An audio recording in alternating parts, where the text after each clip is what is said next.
कैसे हैं दोस्तों? उम्मीद है कि आपको हमारी ईकैट या एमडीकैट की वीडियोस पसंद आ रही होंगी।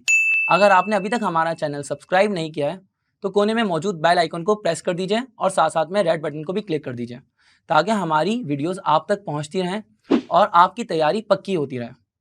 आइए स्टार्ट करते हैं चैप्टर नंबर 6 वीडियो नंबर 2।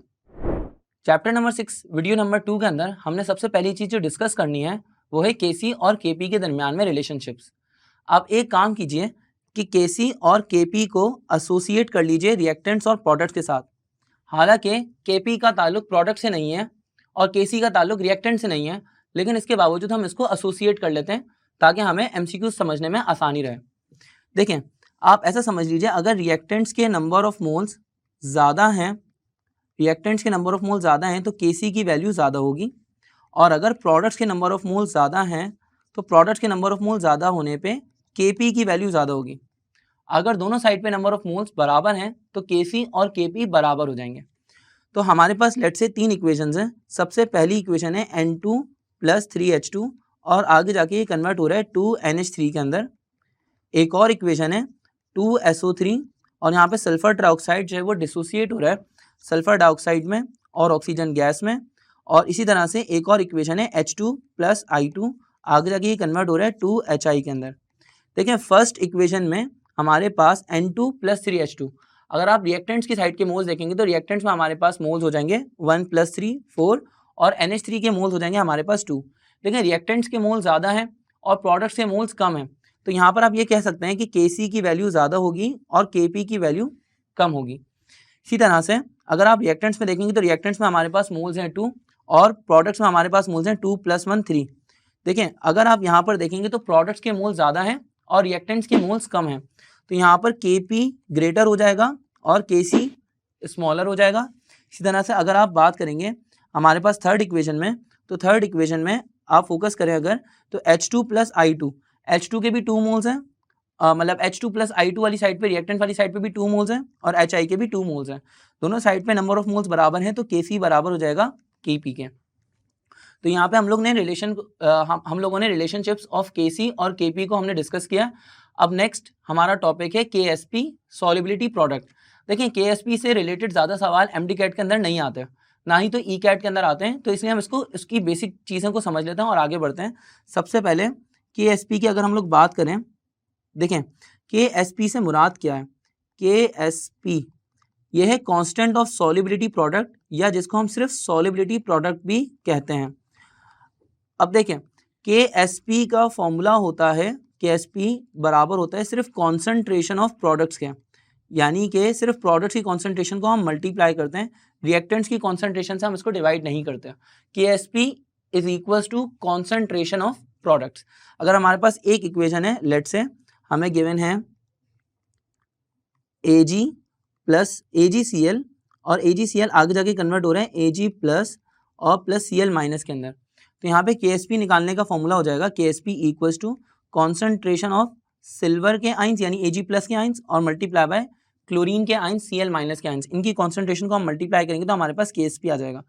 लेकिन क्योंकि जैसे कि मैंने आपको बताया कि यहाँ पर केएसपी के सवाल ज़्यादा एमडीकैट के अंदर आते नहीं हैं, तो केएसपी के कौन से सवाल आते हैं, आइए सिर्फ उसको डिस्कस कर लेते हैं।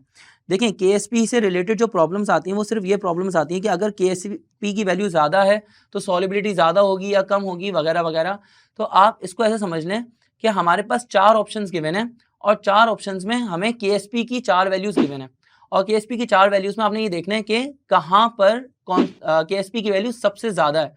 तो जिस ऑप्शन में केएसपी की वैल्यू सबसे ज़्यादा होगी तो इसका मतलब कि वो ऑप्शन जिस सॉल्ट को रिप्रेजेंट कर रहा है उस सॉल्ट की सॉल्युबिलिटी सबसे ज़्यादा होगी। नहीं आई मेरे ख्याल में बात समझ में। लेट से आपको गिवन है 4 सॉल्ट्स, आपको 4 सॉल्ट गिवन है NaCl, KCl, magnesium hydroxide MgOH2 और साथ में आपको गिवन है AgCl, या आपको कोई से भी 4 सॉल्ट्स गिवन हो सकते हैं। लेट से NaCl की आपको सॉल्युबिलिटी बता रहे हैं कि 10 की पावर -2 है और KCl के अंदर लिखा हुआ है लेट से 10 की पावर -1 है। और इसी तरह से यहाँ पे आपको अज्यूम कर लें कि आपको गिवन है MgOH2 के अंदर 10 की पावर -12 गिवन है और AgCl के अंदर 10 की पावर -9 गिवन है। हमने इसको अज्यूम कर लिया कि हमारे पास केएसपी की 4 वैल्यूज़ गिवन है। हमसे पूछ रहे हैं कि कौन सा सॉल्ट मोर सॉल्यूबल है, और कौन सा सॉल्ट सबसे लीस्ट सॉल्यूबल है। तो देखें Kc की वैल्यू कहाँ पे, Ksp की वैल्यू कहाँ पे सबसे ज़्यादा बड़ी है। तो देखें Ksp की वैल्यू सबसे ज़्यादा बड़ी कहाँ पर है, 10 की पावर -1 में। 10 की पावर -1 जो है ये सबसे बड़ी वैल्यू है Ksp की, क्योंकि नेगेटिव साइन में वैल्यू जितनी छोटी होती है हकीकत में उतनी बड़ी होती है। -1 बड़ा है और -16 या -12 या -9 ये छोटे नंबर्स हैं। तो Ksp की वैल्यू जो 10 की पावर -1 गिवन है ये सबसे बड़ी वैल्यू है, तो इसका मतलब KCl की सॉल्युबिलिटी सबसे ज़्यादा होगी। और इसी तरह से यहाँ पर मैग्नीशियम हाइड्रोक्साइड के अंदर 10 की पावर -12 गिवन है, तो 10 की पावर -12 के अंदर Ksp की वैल्यू सबसे कम है, तो सॉल्युबिलिटी इसकी सबसे कम हो जाएगी। बस यही कुछ सवालात हैं जो कि Ksp से रिलेटेड आते हैं, और कोई सवाल Ksp से रिलेटेड नहीं आते, ना ही तो Ksp की कोई प्रॉब्लम्स आती हैं। आगे बढ़ते हैं, हमारा नेक्स्ट टॉपिक है कॉमन आयन इफेक्ट। अब कॉमन आयन इफेक्ट से जो सवाल आते हैं वो बहुत ज़्यादा डिफिकल्ट नहीं होते, छोटे छोटे सवाल आते हैं, हम उन सवालों को डिस्कस कर लेते हैं। सबसे पहले ये समझ लीजिए कि कॉमन आयन इफेक्ट है क्या। देखें, अगर हमारे पास एक स्पेरिंगली सॉल्युबल सॉल्ट है, लेट से एक ऐसा सॉल्ट जो कि कम्प्लीटली डिसॉल्व नहीं होता, मान लें मैग्नीशियम हाइड्रोक्साइड MgOH2, या लेट से AgCl या CaCO3 कैल्शियम कार्बोनेट, ये कोई सा भी सॉल्ट आप अज्यूम कर सकते हैं जिसके अंदर जो आयंस हैं वो कम्प्लीटली सॉल्युबल नहीं है। तो जब ये डिसोसिएट होता है तो यहाँ पे अगर मैं मैग्नीशियम हाइड्रोक्साइड की बात करूँ तो Mg+2 में टूटेगा और साथ साथ में OH-2 के अंदर टूटेगा, 2OH- के अंदर टूटेगा। तो देखिए हमारे पास ये कैटाइंस आ गया और ये इसके एनाइंस आ गए। अगर हमारे पास सिल्वर क्लोराइड है तो ये टूटेगा Ag+ में और Cl- में। अगर CaCO3 की बात करेंगे तो ये टूटेगा किस चीज़ में, हमारे पास ये टूट जाएगा Ca+2 आइंस में और CO3-2 के अंदर।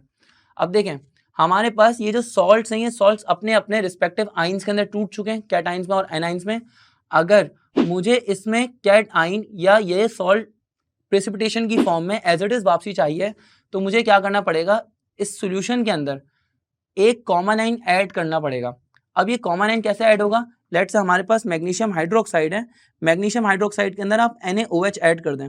जब आप NaOH ऐड करेंगे तो OH- आयन की कॉन्सेंट्रेशन बढ़ जाएगी प्रोडक्ट वाली साइड के ऊपर, और जब हमारे पास प्रोडक्ट वाली साइड की कॉन्सेंट्रेशन बढ़ जाएगी तो रिएक्शन रिवर्स डायरेक्शन में शिफ्ट हो जाएगा। OH- आयन की कॉन्सेंट्रेशन बढ़ी, प्रोडक्ट की कॉन्सेंट्रेशन बढ़ी, ली चैडलर्स प्रिंसिपल अप्लाई हुआ, ली चैडलर्स प्रिंसिपल अप्लाई होगा तो रिएक्शन जब रिवर्स डायरेक्शन में शिफ्ट हो जाएगा तो हमारे पास रिएक्टेंट्स जो है हमें प्रेसिपिटेशन की फॉर्म में वो वापसी मिलना शुरू हो जाएंगे। अब कौन से रिएक्टेंट्स मिलेंगे, वो रिएक्टेंट्स हमें मिलेंगे जो कि लेस सॉल्युबल थे, कंप्लीटली सॉल्युबल रिएक्टेंट्स हमें नहीं मिल पाएंगे।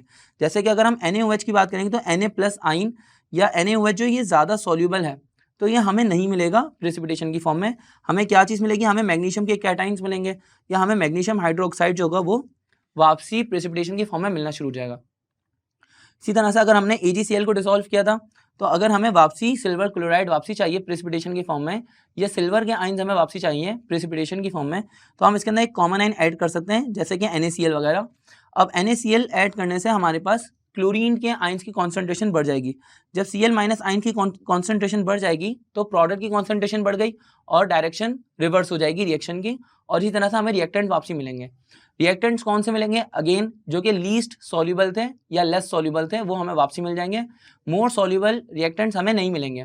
यानी कि अगर हम बात करें हमने सिल्वर को वापसी निकालना है तो हमें NaCl ऐड करना पड़ेगा या KCl ऐड करना पड़ेगा, तो हमें सोडियम वापसी नहीं मिलेगा क्योंकि सोडियम सॉल्युबल हो जाएगा और सिल्वर हमें प्रेसिपिटेशन की फॉर्म में मिल जाएगा। सेम एज कैल्शियम कार्बोनेट की फॉर्म में कि आप यहाँ पे कोई सा भी कार्बोनेट वाला कॉमन आइन ऐड कर दें या कैल्शियम वाला कॉमन आइन ऐड कर दें जिससे कैल्शियम की कॉन्सेंट्रेशन बढ़ जाए। लेट से मैंने इसके अंदर कैल्शियम क्लोराइड ऐड कर दिया, जब मैं कैल्शियम क्लोराइड ऐड कर दूंगा तो कैल्शियम की कॉन्सेंट्रेशन बढ़ जाएगी, अगेन कॉमन आइन बढ़ जाएगा, कॉमन आइन बढ़ने से प्रोडक्ट्स की कॉन्सेंट्रेशन बढ़ेगी और रिवर्स डायरेक्शन, फिर वही बात कि हमें रिएक्टेंट्स मिलेंगे और जो रिएक्टेंट लीस्ट सॉल्युबल होंगे वो हमें मिल जाएंगे। मेरा ख्याल है कि आपको कॉमन आइन इफेक्ट यहाँ पर समझ में आया होगा और इससे रिलेटेड जो प्रॉब्लम्स होंगी वो भी आपको देखने से समझ में आ जाएंगी। हमारी वीडियो यहाँ पर ख़त्म हुई, चैप्टर नंबर 6 यहाँ पर ख़त्म हो गया। नेक्स्ट वीडियो में आपसे मिलते हैं इंशाअल्लाह MCQs के साथ। अपना ख्याल रखिए, थैंक यू।